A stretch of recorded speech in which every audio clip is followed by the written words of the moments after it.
जी जनाब, मैं बता रहा था दरमियान में वीडियो कट गई, वो भी 2 मिनट की जो वीडियो है प्रीवियस, वो भी आप ज़रूर देखें। अब दोबारा मैं उसको कंटिन्यू नहीं कर सकता, तो वहाँ से आगे मैं लेके चलता हूँ। तो मैं कह रहा था कि ये एक स्ट्रिंग है, तो इसमें आपने देखना है कि सब स्ट्रिंग, ये ABC एक स्ट्रिंग है। मैं दोबारा बना देता हूँ कि मैं ये कहता हूँ कि फॉर एग्ज़ाम्पल एक स्ट्रिंग है, इसको आप काट दें, A B AA B B B AA B B B A B B तो अगर मैं ये कहता हूँ कि आपने इसमें सर्च करना है कि सब स्ट्रिंग जो है AA B कितनी दफ़ा अपीयर हुआ है, तो इसका आपने एक मोरे मशीन बनानी है। सिंपल लफ्ज़ों में, सादा लफ्ज़ों में आपने मोरे मशीन बनानी है जो इस लंबी चौड़ी स्ट्रिंग में से ये सर्च करे कि AA B स्ट्रिंग जो है वो कितनी दफ़ा अपीयर हुई है। तो देखिए, अगर मैं मोरे मशीन का मेकानिज़म क्या है कि वो करेक्टर बाय करेक्टर स्ट्रिंग को रीड करेगा और हर करेक्टर के अगेंस्ट एक स्टेट तब्दील करेगी मशीन, और उस स्टेट पर कोई ना कोई आउटपुट जनरेट करेगी। फ़र्ज़ करें मैं A रीड करता हूँ तो आउटपुट 0 जनरेट होती है, B करता हूँ तो 0 0 0, और इस B पर मैं 1 जनरेट करवाता हूँ। तो इसका मतलब क्या होगा, अब ये आउटपुट जनरेट करवाना ही असल में आपकी प्रोग्रामिंग है, आपकी कमाल है। तो अगर मैं ये सारे 0 0 प्रिंट करवाता हूँ, A रीड किया तो 0 प्रिंट हो जाए, B रीड किया 0, A रीड किया 0, A रीड किया 0, ये B रीड किया तो 1। इसका मतलब ये है कि यहाँ तक AA B एक दफ़ा अपीयर हो चुका है। इसी तरीके से ये 0 0 0 प्रिंट होता जाएगा, यहाँ पे 1 प्रिंट होगा, तो इसका मतलब है कि ये AA B एक दफ़ा और अपीयर हो चुका है। इसी तरीके से ये 0 0 0 0 और ये 1, तो टोटल 3 दफ़ा अपीयर हो जाएगा AA B। तो चलें अब हम इसकी मोरे मशीन बनाते हैं। वो मोरे मशीन कैसे बनाएंगे कि जैसे ही हम स्टेट में एंटर, फ़र्ज़ करें ये Q0 स्टेट है, तो जैसे ही हम इसमें एंटर होंगे तो क्या, जैसे ही हम इसको रीड करना स्टार्ट करेंगे, मशीन में एंटर होंगे, तो क्या AA B कंप्लीट हो चुका है? नहीं हो चुका, तो हम कहेंगे कि प्रीवियसली आउटपुट जो होगी वो 0 होगी। ठीक है, आगे B रीड कर रहे हैं, तो B रीड करने के बाद B जब रीड करते हैं तो क्या प्रिंट होना चाहिए? 0 प्रिंट होना चाहिए। अब यहाँ तो B आ चुका है, तो इस B के बाद जितने भी B's आते जाएंगे तो क्या प्रिंट होना चाहिए? 0 ही प्रिंट होना चाहिए ना, क्योंकि उनकी कोई वर्थ नहीं, अभी AA B कंप्लीट ही नहीं हुआ। तो इसका मतलब ये है, चलें आप एक स्टेप पीछे आएँ कि पहले हम एंटर हो गए 0, वो प्रीवियस स्टेट है, तो A रीड करते हैं। A रीड किया तो 0 प्रिंट हो गया, A रीड किया 0 प्रिंट हो गया, और हम नेक्स्ट स्टेट पे चले गए, यानी B रीड करने के लिए चले गए। A रीड किया तो हम Q1 स्टेट पे चले गए। Q1 स्टेट पे 0 प्रिंट होना चाहिए क्योंकि ये 0 है, ठीक है, और नेक्स्ट स्टेट पे चले जाना चाहिए। इसी तरीके से जब हम B रीड करेंगे, चले मैं बना लेता हूँ पहले, फिर आपको ज़्यादा समझ आएगी। B रीड करते हैं तो फिर 0 प्रिंट होना चाहिए। ये B रीड किया और यहाँ से A रीड किया तो Q2, और यहाँ भी 0, और फिर यहाँ से B रीड किया तो Q3 और ये 1, यहाँ से फिर B रीड किया तो इधर आ गए, और यहाँ से A रीड किया, यहाँ से A रीड किया तो हम यहाँ पे पहुँच गए। अब इसका आपने इसको बनाना कैसे, सिंपल लफ्ज़ों में। अब पहले हम रन करके देखते हैं स्ट्रिंग को कि क्या हमारा ये जो प्रिंटिंग है ये होती है। देखें यहाँ पे आए हम, 0 प्रिंट हुआ, ये तो प्रीवियस वाली इनपुट है। उसके बाद हमने इस स्टेट पर A रीड किया, A रीड किया तो क्या प्रिंट हुआ? 0 प्रिंट हो गया, यहाँ पहुँच गया, 0 प्रिंट हुआ। इसी तरीके से यहाँ से B रीड किया तो यहाँ पहुँच गया और 0 प्रिंट हो गया, ठीक है। यहाँ से फिर A रीड किया तो 0 प्रिंट हो गया, फिर A रीड किया तो 0 प्रिंट हो गया। उसके बाद जैसे ही B रीड किया, B रीड करने के बाद यहाँ पहुँचे और यहाँ पर 1 प्रिंट हो गया, यानी यहाँ तक हम प्रिंटिंग कर चुके हैं। इसी तरीके से फिर आगे जब B रीड करेंगे तो 0 प्रिंट होना चाहिए, तो यहाँ से B रीड किया तो हमने 0 प्रिंट करवा लिया, यानी नेक्स्ट स्टेट में जाके हम प्रिंट करेंगे। पहले ट्रांजिशन होती है, फिर स्टेट में जाके प्रिंट होता है, ठीक है। फिर हमने 0 प्रिंट करवा लिया, और उसके बाद फिर B रीड किया तो 0 प्रिंट हो गया, फिर B रीड किया तो 0 प्रिंट हो गया, फिर A रीड किया तो 0 प्रिंट होना चाहिए, A रीड किया तो 0 प्रिंट होना चाहिए, ठीक है। और फिर ए रीड किया तो 0 प्रिंट होना चाहिए, फिर बी रीड किया तो 1 प्रिंट होना चाहिए। तो इसी तरीके से ये 2 1, अब ये तो प्रीवियस इनपुट है, तो 2 1 हो गए और इसी तरीके से आप चलते जाएंगे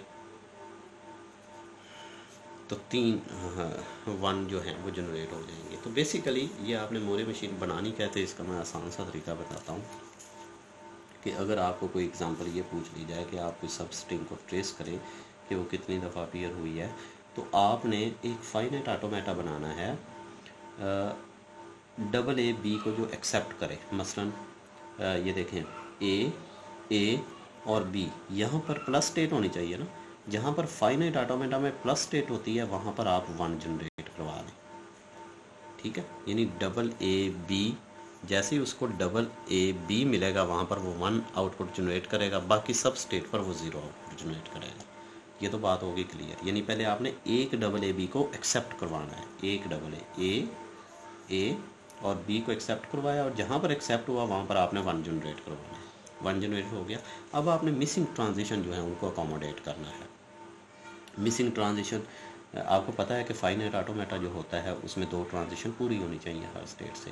तो अब मिसिंग ट्रांजिशन कौन सी हैं, अगर मैं दोबारा बना लेता हूँ कि आप ये देखें, यहाँ से Q0 पे 0 आए, आपने ए रीड किया, यहाँ Q1 पे चले गए, यहाँ भी 0 प्रिंट होना चाहिए। यहाँ से फिर ए रीड किया, Q2 पे चले गए, यहाँ भी 0 प्रिंट होना चाहिए। यहाँ बी रीड किया तो Q3 पे चले गए, यहाँ पे 1 प्रिंट होना चाहिए। तो इसका मतलब ये है कि जैसे ही डबल ए बी रीड होगा तो 0 0 और 1 प्रिंट होगा। लेकिन हम फ़र्ज़ करें दरमियान में है, ए से पहले बी आ जाता है, ए से पहले बी आ जाता है, तो वो इसका लूप है। यानी बी शुरू में ए से पहले जितनी दफ़ा मर्ज़ी बी आ जाए, लेकिन उसके बाद डबल ए बी फिर भी 1 प्रिंट होगा। यहाँ पर बी मिसिंग था, यहाँ पर क्या चीज़ मिसिंग है, यहाँ पर ए की ट्रांजिशन हुई है, बी की ट्रांजिशन मिसिंग है। बी की ट्रांजिशन यहाँ पर मिसिंग है। तो आप देखें कि बी को मैं कहाँ पर फेंकूँ कि वो डबल ए बी दोबारा लेके कंप्लीट हो जाए। देखिए बी को मैं यहाँ पर फेंकूँगा तो दोबारा फिर डबल ए बी लेके ये एक्सेप्ट 1 स्टेट पर पहुँच जाएगा, ठीक हो गया। अब यहाँ पर बी की ट्रांजिशन हो चुकी, ए की मिसिंग है। अब ए को मैं कहाँ पर फेंकूँ कि दोबारा फिर वो डबल ए बी हो जाए, तो जाहिर है सॉरी बी की इधर ट्रांजिशन है और यहाँ पर Q2 से ए की ट्रांजिशन। अब देखें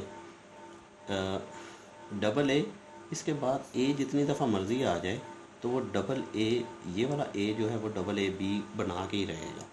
यानी डबल ए तो पहले ही कंप्लीट हो रहा है, दरमियान में भी ए आ जाएंगे तो डबल ए बी कंप्लीट रहेगा। तो यहाँ पर ए मिसिंग है, तो ए को मैं कहाँ पर फेंकूँ कि वो दोबारा फिर डबल ए बी बन जाए। तो जाहिर है ए को मैं यहाँ पर ड्रॉप करूँगा तो ये क्या होगा, जैसे ही इसके बाद ए मिलेगा स्टेट 3 पर, जैसे ही उसे ए मिलेगा तो वो दोबारा यहाँ पर जाएगा और दोबारा फिर ए और बी लेगा तो फिर 1 प्रिंट करेगा। इसी तरीके से अगर यहाँ पर बी उसे मिलता है, Q3 पर बी मिलता है, तो वो दोबारा फिर यहाँ पर आएगा और डबल ए बी लेने के लिए दोबारा उसको 1 प्रिंट करवाने के लिए वो इंतज़ार करेगा। इंटरमीडिएट किसी भी स्टेट पर जब वो रुक जाएगा, इंटरमीडिएट किसी भी स्टेट पर होगा तो उसका मतलब है कि वो 0 प्रिंट कर रहा है। तो देखिए इसमें बेसिकली फ़ाइनल स्टेट कोई नहीं है, ठीक है, फ़ाइनल स्टेट कोई नहीं है। सिर्फ क्या है कि जो भी आप स्ट्रिंग देंगे, जब भी डबल ए बी कंप्लीट होगा तो वो 1 प्रिंट कर देगा, अदरवाइज़ किसी भी इंटरमीडिएट स्टेट में स्टक होके ये मशीन खड़ी रहेगी। मसलन मैं उसे देता हूँ डबल ए बी ए देता हूँ फॉर एग्ज़ाम्पल, और मैं पूछता हूँ कि इसमें कितनी दफ़ा डबल ए बी आया है, तो क्या करेगा, ए रीड करेगा, ए रीड किया तो 0 प्रिंट हो गया, यहाँ से फिर ए रीड किया तो 0 प्रिंट हो गया, यहाँ से बी रीड किया तो 1 प्रिंट हो गया, और यहाँ से ए रीड किया तो 0 प्रिंट हो गया, तो यहाँ पे ख़त्म होगी। तो ये मोरे मशीन का काम ख़त्म हो गया। यानी अब देखें ये फाइनल स्टेट पे तो नहीं पहुँची, यानी Q3 पे नहीं पहुँची, यहाँ पे आके हेल्ड हो गई है। लेकिन पर्पज़ क्या है, पर्पज़ ये था कि डबल ए बी कितनी दफ़ा आया है, तो वो उसने बता दिया है कि इसमें एक दफ़ा जो है वो डबल ए बी आया है। तो इसी तरीके से जितनी मर्ज़ी इसे लंबी चौड़ी स्ट्रिंग दे दें तो उसमें आपने सब स्ट्रिंग को कैलकुलेट कर सकते हैं कि वो कितनी दफ़ा अपीयर हुई है।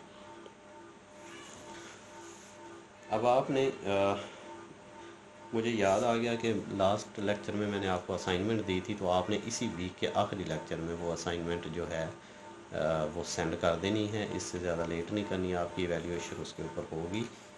मैंने उसमें सारी उस लेक्चर में डिटेल बताया हुआ है कि आपने कैसे कैसे वो असाइनमेंट सेंड करनी है, मुझे करनी है, मुझे सीसी में रखना है, मिस मारूफ को आपने 2 में रखना है और उसे सेंड कर देनी है।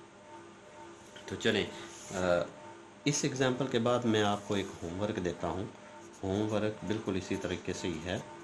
ये होमवर्क और चीज़ होती है, असाइनमेंट और चीज़ होती है। असाइनमेंट एक ऑफिशियल एक्टिविटी है जो आपने सबमिट करवानी है। होमवर्क आपने घर में तैयार करना है, उसको करके देखना है। हो सकता है होमवर्क वाला क्वेश्चन जो है वो पेपर में आ जाए। तो होमवर्क आपने क्या करना है, आपने ये चेक करना है कि how many times double A appears in a long string